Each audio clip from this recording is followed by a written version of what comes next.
안녕하세요. 대한민국의 알찬 방산 소식을 빠르고 정확하게 전달해드리는 한국필승TV입니다.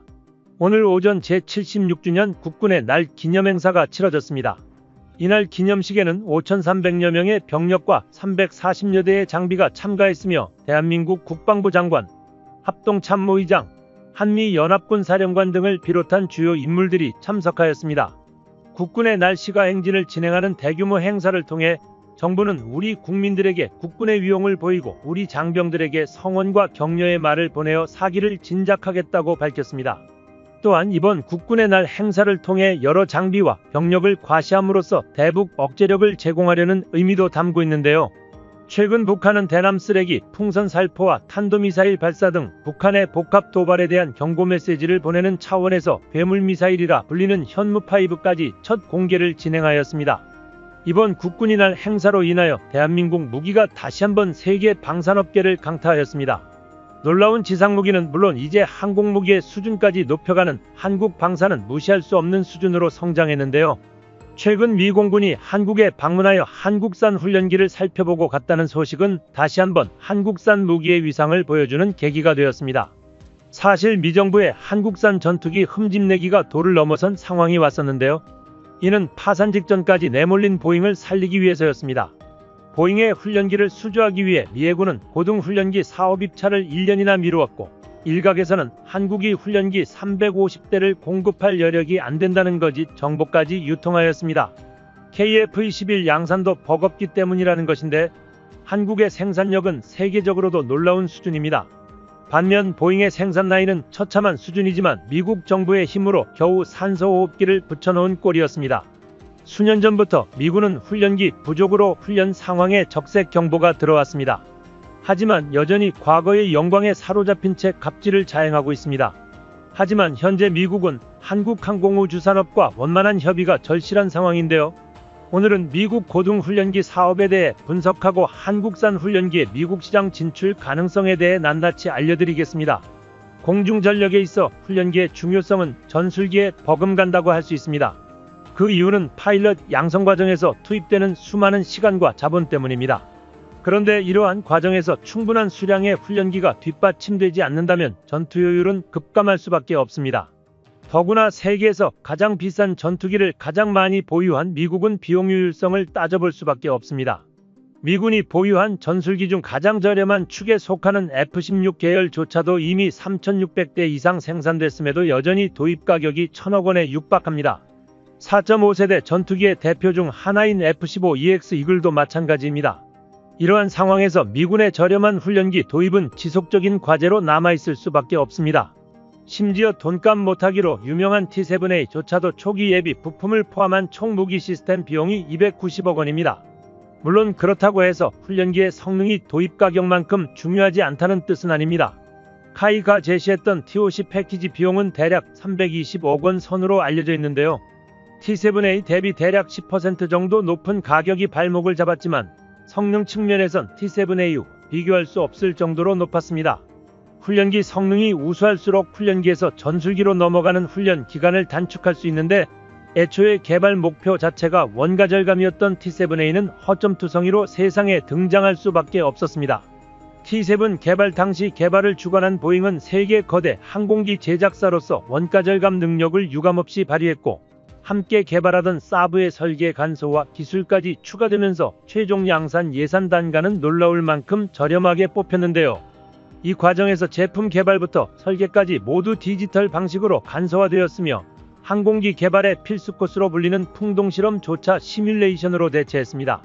이로 인해 실제 개발 시간 단축과 비용 감축이라는 결과를 낸 것인데요. 일반적인 군용기 개발은 10에서 20년이 걸리는데 보잉은 개발 시작 7년 만에 실전 훈련기를 배치하겠다고 자신만만해했습니다.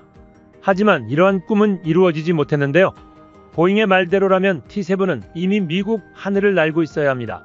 현재 미국 공군과 해군은 훈련기 부족 현상을 함께 겪고 있으며 이로 인해 파일럿 훈련을 받기 위해 짧게는 18개월, 길게는 24개월 이상 순번을 기다려야 하는 악순환을 되풀이하고 있습니다. 긴 대기 시간으로 인해 사실상 파일럿 양성 기간은 4년까지 늘어나는 말도 안 되는 상황이 펼쳐지고 있습니다. 심지어 상정하지도 않았던 비용인 160억 원 가량을 낡은 T-38 훈련기의 점검 비용에 매년 쏟아붓는 실정입니다. 더구나 훈련기는 안전성이 최우선되어야 합니다. 훈련기가 실전과 유사한 환경과 시뮬레이션을 제공할수록 파일럿의 비행기술과 전투 임무 수행에 필요한 전술적 판단과 의사결정 능력을 키울 수 있습니다. 이는 곧 고성능 전술기가 기체 조종에 상당한 숙련도를 요구하는 반면 훈련기는 이름 그대로 비행 안전성을 최우선으로 확보하며 비교적 안전한 환경에서 파일럿을 훈련할 목적으로 설계된다는 것입니다. 그러나 T-7A는 초기 개발 단계에서부터 문제가 지속해서 터지고 있으며 특히 시스템 통합 및 항공기 제어 관련 소프트웨어 문제가 계속 불거지고 있습니다. 또한 무리하게 진행된 디지털 설계와 소프트웨어 통합 방식 때문에 항공기의 비행 제어 시스템에도 불량이 보고되고 있습니다. 때문에 많은 분석가들은 T-7A를 실제 훈련 환경에 내보낼 수 있는지조차 의문이라고 주장하고 있습니다. 그런데 이런 참사가 벌어진 원인은 2016년부터 진행된 고등운전기 신규 도입 사업 TX 프로그램 때부터 미국이 무리하게 보잉을 밀어줬기 때문이라는 비판까지 일어나고 있습니다. 당시 최종 후보에는 보잉사의 T-7A, 한국항공우주산업과 록히드 마틴의 T-50이었는데 두 기체가 확연한 성능 차이를 보였음에도 미국이 T-7을 선택한 것입니다. 앞서 말했듯 T-50이 성능을 추구했다면 T-7A는 저렴한 가격을 경쟁력으로 내세웠습니다. 실제로 보잉이 제시한 금액은 훈련기 350대와 지상훈련 시스템, 정비시설 등을 포함하여 11조 7,500억 원으로 이는 애초에 미국 정부가 책정한 총사업비 20조 8,200억 원의 56%에 불과한 금액이었습니다. 심지어 이조차도 요구 조건보다 훨씬 많은 훈련기 475대나 구매 덤으로 시뮬레이터 120대 추가 납품이 포함된 가격이었습니다. 결국 T-7A는 얼토당토하는 가격으로 T-50A를 밀어내고 TX 프로그램에 선정되었는데요. 이는 미군의 안이한 선택이었다는 것이 드러났습니다. 바로 그 순간부터 모든 문제가 일시에 터져나오기 시작한 것입니다. 이미 양산을 시작했음은 물론 현장 배치가 시작되었어야 할 T-7A는 여전히 개발 중이며 사출자석 문제, 비행제어 소프트웨어 문제, 공기역학 설계의 결함 등으로 모든 일정이 무한정 지연되고 있습니다. 애초에 TX 프로그램 자체가 60년이나 혹사당한 기존 훈련기 T-38을 대체하기 위해 시작되었다는 걸 생각하면 미 공군으로서는 그야말로 미치고 팔짝 뛸 일입니다. 현재까지 밝혀진 T-7A의 수많은 결함 중 가장 문제가 되는 큰 결함은 파일럿의 안전을 위협하는 윙록 현상입니다. 윙록은 항공기가 와류를 통제하지 못해 발생하는데요. 이를 통제하지 못하면 항공기가 상승 하강할 때 어느 특정 각도에 도달하면 기체가 전복되거나 안전성을 잃는 현상이 벌어집니다. 만약 T-7A가 민간 항공이었다면 이해할 수도 있는 문제였겠지만 군용기에게 윙록 현상은 도저히 묵과할 수 없는 치명적인 결함입니다. 사실 풍동 테스트만 제대로 했더라면 설계 단계에서 수정할 수 있는 문제였음에도 보잉은 이를 무시한 것입니다. 더군다나 T-7A는 설계 결함으로 탈출 레버를 당길 시 20% 확률로 파일럿의 뇌진탕을 입는 어처구니 없는 결함이 발생하기까지 했습니다. 이 때문에 보잉은 부랴부랴 사출자석의 폭격량을 줄였지만 이번에는 캐노피 유리가 완전히 파괴되지 않아서 파편의 파일럿이 중상을 입는 문제가 발생했습니다. 그럼에도 불구하고 최근 미국 내에서는 한국이 350대에 달하는 고등훈련기를 공급할 능력이 없다는 어이없는 비판이 제기되고 있습니다. 이러한 비판이 나온 이유는 KF-21 보람의 양산을 진행 중인 카이가 대규모 프로젝트를 2개나 병행하는 것은 버겁다는 것입니다. 하지만 한국항공우주산업의 행보를 지켜본 우리의 입장에서 이러한 비판은 이해가지 않는 부분이 많은데요. 한국의 항공기 생산 능력은 이미 여러 프로젝트를 성공적으로 완료한 이력이 있으며 전략 미국에서 생산될 예정인 T-50의 경우 생산시설이 미국 내에 구축될 것이기 때문에 카이의 국내 생산 부담과는 무관한 문제입니다. 사실 이러한 부분은 한국이 프로젝트를 성공적으로 수행할 수 있는 중요한 근거가 될 수 있습니다. 실제로 T-50A는 전략 미국 내 생산이 예정되어 있으며 이는 자국 생산 원칙의 미국 요구를 충실히 따르는 중요한 경쟁력 중 하나입니다. 록히드 마틴은 미국에서 대규모 생산 라인을 구축할 충분한 시간과 자본을 보유하고 있으며 이는 TF-50의 생산에 있어 중요한 이점을 제공합니다. 이로 인해 한국은 기술력과 생산 능력을 동시에 확보한 상태에서 미 해군 고등운전기 사업에 더욱 유리한 위치를 점하고 있다는 평가를 받을 수 있습니다. 미국 내에서의 자국 생산은 미국 정부로부터 긍정적인 평가를 받을 수 있으며 카이와 록히드 마틴의 협력은 미국 방산계에서 강력한 신뢰성을 구축하는 데 기여할 것입니다. 하지만 결과적으로 미국은 고등운전기 사업의 사업자 선정을 2년이나 미루면서 대규모 적자를 보고 있는 보잉에게 또 한 번의 회생 기회를 주었는데요. 당연하게도 이는 보잉이 T7A의 문제점을 해결할 시간을 벌어주려는 의도로 볼 수 있습니다. 하지만 T7A가 지닌 근본적인 결함은 단기간에 해결될 수 없는 문제로 보입니다. 그런데 오히려 군사 전문가들 사이에서는 미국의 보잉 봐주기가 한국에게 기회로 작용할 것이라는 주장이 제기되고 있습니다. 의견이 분분했던 대규모 프로젝트의 마감 시한이 정해지면서 불확실성이 해소되었고, 이에 따라 기술 개발도 선제적으로 대응할 수 있다는 것이 그들 주장의 주된 요지입니다. 한국의 방산 기술력은 이미 전 세계적으로 인정받고 있으며 TOCP라는 플랫폼으로 보잉의 T7A와는 비교할 수 없는 안정성을 제공할 능력을 지녔습니다. 또한 한국항공우주산업카이는 미군과 오랜 협력 경험을 바탕으로 미국 시장에서 보다 강력한 신뢰를 구축하고 있으며, 이는 이번 프로젝트에서도 중요한 경쟁 요소로 작용할 것입니다. 한국의 미 해군 고등운전기 사업 자체를 역전시킬 것이라는 주장도 근거를 충분히 갖고 있습니다. T7A가 보여준 결함과 원가 절감 중심의 개발 전략은 보잉의 약점으로 작용하고 있으며, 한국의 TF-50은 기술적 안정성과 미국 내 생산이라는 강점을 갖추고 있습니다.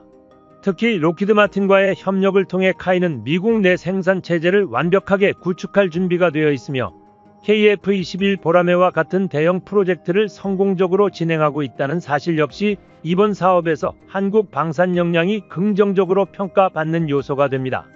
미 해군 고등운전기 사업은 한국의 큰 도전이자 기회라고 할 수 있습니다. 물론 미국 내에서는 한국의 생산 능력에 대해 회의적인 시각도 존재하지만, 오히려 한국이 스스로 기술력과 신뢰성을 증명할 수 있는 계기가 될 수 있습니다. 그런데 일부 언론은 미국과 일본이 함께 훈련기 개발을 시작하지 않았냐는 의문을 제기하기도 하는데요. 오히려 일본에서 한국산 훈련기 도입을 해야 하는 것 아니냐는 의견이 나와 화제입니다.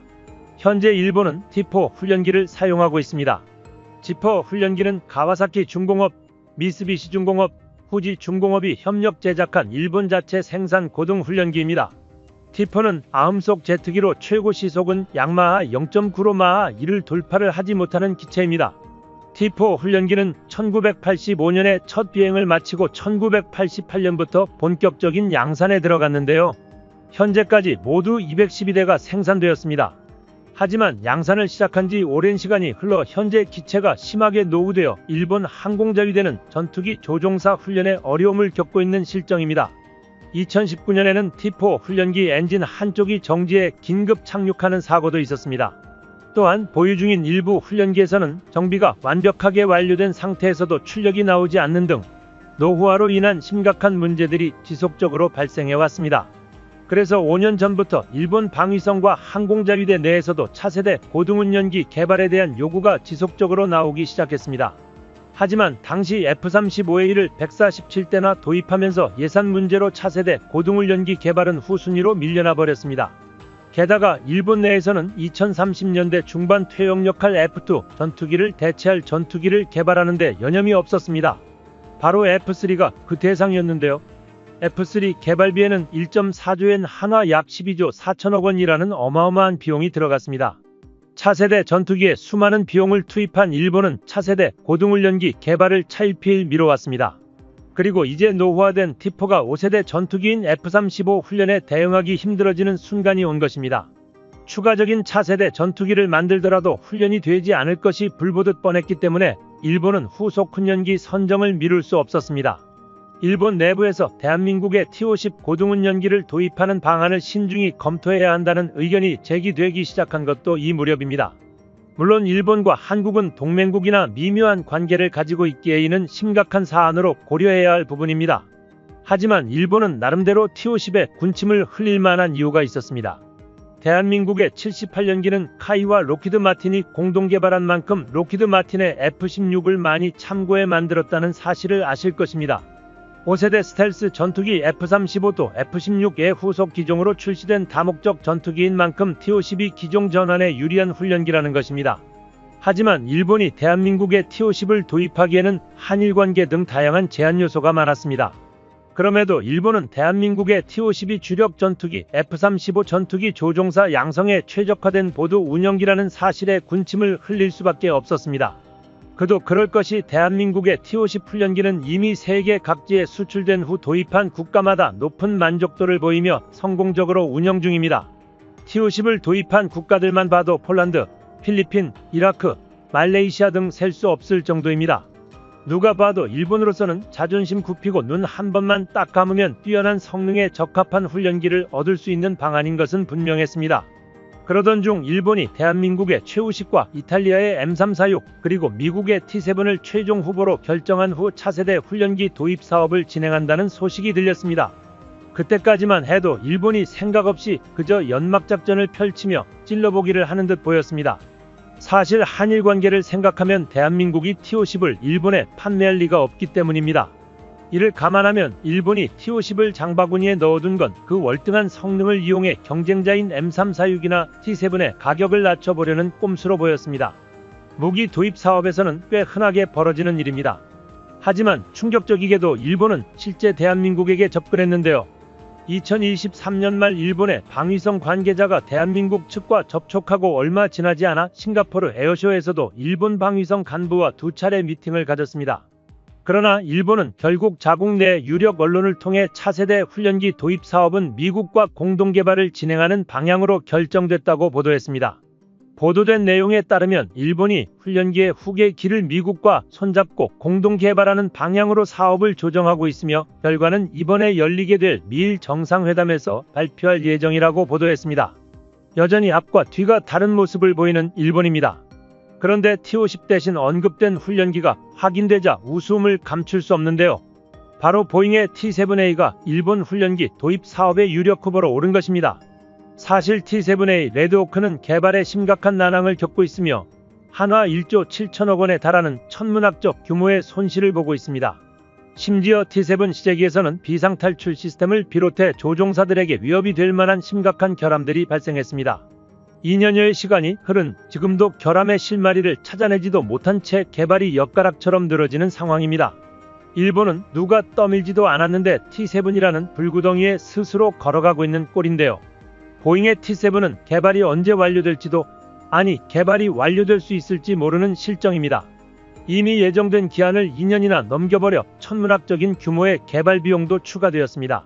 이런 상황에서 일본이 보잉과 손을 잡게 된다면 눈덩이처럼 불어나고 있는 추가 개발비를 일본이 부담하는 식의 보잉의 지갑으로 공동개발에 참여할 수도 있는 형국입니다. 일본이 얼마나 훈련기 교체가 시급했으면 보잉이라는 썩은 동아줄을 잡았을 때 아쉽기도 하면서도 보잉의 입장에서 보면 천문학적인 손실로 힘들어하던 차에 호구 하나 잡았으니 보상 상주하는 관계로 보이기는 합니다. 하지만 보잉이 금전적으로 힘들어하는 타이밍에 일본 정부가 3번의 개발의 막차를 타게 되면 생기는 이익도 있을 것으로 전망됩니다. 바로 3번의 일본 현지 라이선스 생산입니다. 일본 항공자위대 필요에 맞게 개조하면서도 미 공군과 높은 수준의 호환성을 유지할 수 있는 일본판 레드업, 즉 3번의 늘 최소한의 비용으로 라이선스 생산할 수 있는 방법을 취할 수도 있습니다. 현재 미 공군조차 보잉을 신뢰할 수 없다는 태도를 취하고 있는 상황에서 보잉은 미국 내 여론도 썩 좋지 않은 실정입니다. 민간 항공기와 군용기들의 연이어 결함이 터지면서 보잉은 브랜드 이미지에 커다란 타격을 입은 상황인데요. 이런 상황에서 일본이 자국의 부정적인 여론을 뒤로한 채 보잉의 구원자로 나서려는 상황이 안쓰럽기까지 합니다. 확실한 것은 일본의 선택지도 미국의 선택지도 보잉의 T-7과 한국의 T-52이 유일하다는 것입니다. 현재 보잉의 상황을 고려한다면 향후 미국과 일본의 훈련기가 한국산으로 대체될 가능성이 높아 보입니다. 그동안 미국의 갑질을 견뎌온 대한민국이지만 이제는 미국과의 합작품으로 미군의 전투기를 납품하며 다시 한번 방산강국의 발판을 다져나가야겠습니다. 한국필승TV 시청해주셔서 감사합니다. 좋아요, 구독, 알림 설정 해두시면 언제나 신속하고 정확한 국방 소식 전달해드리겠습니다. 구독자 여러분 좋은 하루 보내세요.